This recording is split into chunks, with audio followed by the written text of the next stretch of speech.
My name is Amber Gant, and I am the mother of a child with autism who is now 8 years old and started the early intervention process at 16 months of age.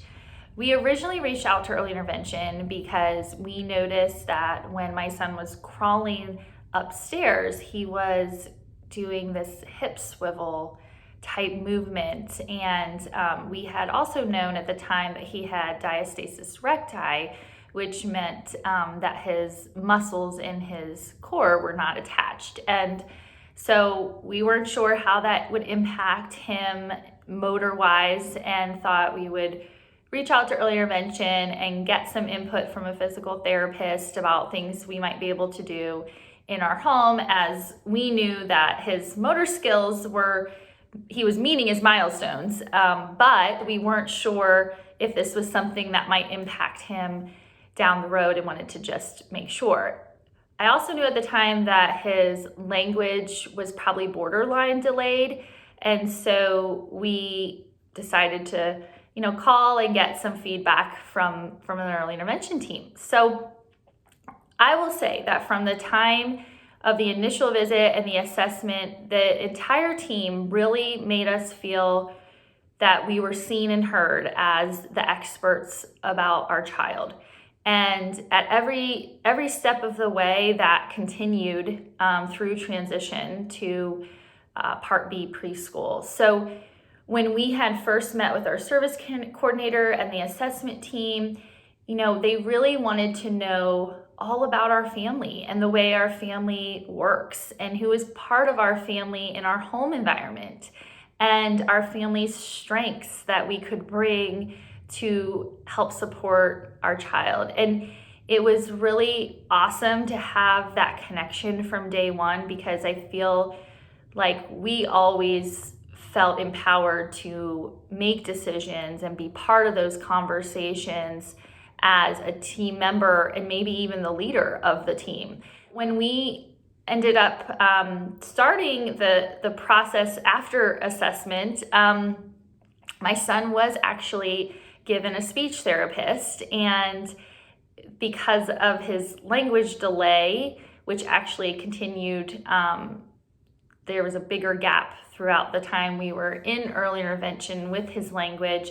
So it was definitely the right call, and I felt so grateful to the team for recognizing that. I feel like on the days that she was there, she was part of our family, and she really made it a point to individualize sessions for not only my son, but also for our family and the family members who were part of those sessions. So we lived with my father-in-law, and he was a big part of my son's journey, and they have a very special relationship, and our speech therapist knew that because they asked and they wanted to know more about our family. And so she really made it a point to involve my father-in-law in sessions and help him to promote language use when he would be home with my son, or we all live together, so he might help him get a snack or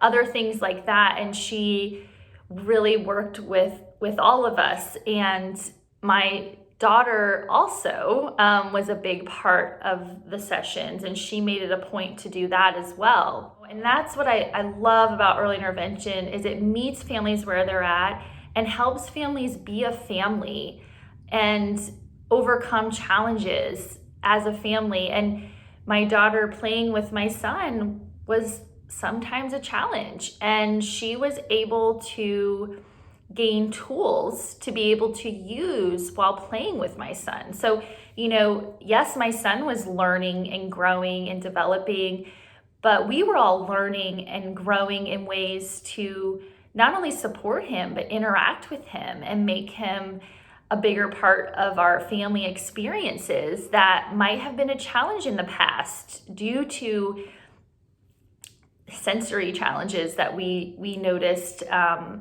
throughout our time in early intervention. When we got to the point where it was time to transition, I really felt that our speech therapist took time to really reflect with us and talk through that next part of the special education journey, because I'll be honest, at first I didn't want to leave early intervention. So my son could have stayed in early intervention for another 6 or 7 months, but our speech therapist knew and that he needed the support that Part B preschool would provide to him. And she really encouraged us and talked through it with us, never in a way to pressure us at all. She really took that time to do that reflection, to talk through what the next steps would look like, what it would mean for our son, and why he needed that kind of support. She was there by my side through that process and really helped me to advocate for what my son needed at that next stage of the journey. And to this day, I am so incredibly grateful to her, because I am his biggest advocate at those meetings. You know, I will fight for what he needs and what he deserves. And I got empowered during early intervention to be able to advocate for my son now.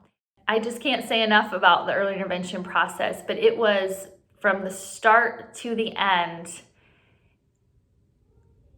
I am incredibly grateful for every person who was part of that process, because they all made the process something that in the end made a huge difference for our family during the process, but in the years to come. And my son is now thriving, he is fully included, and I have early intervention to thank for a lot of that, and I couldn't be more grateful.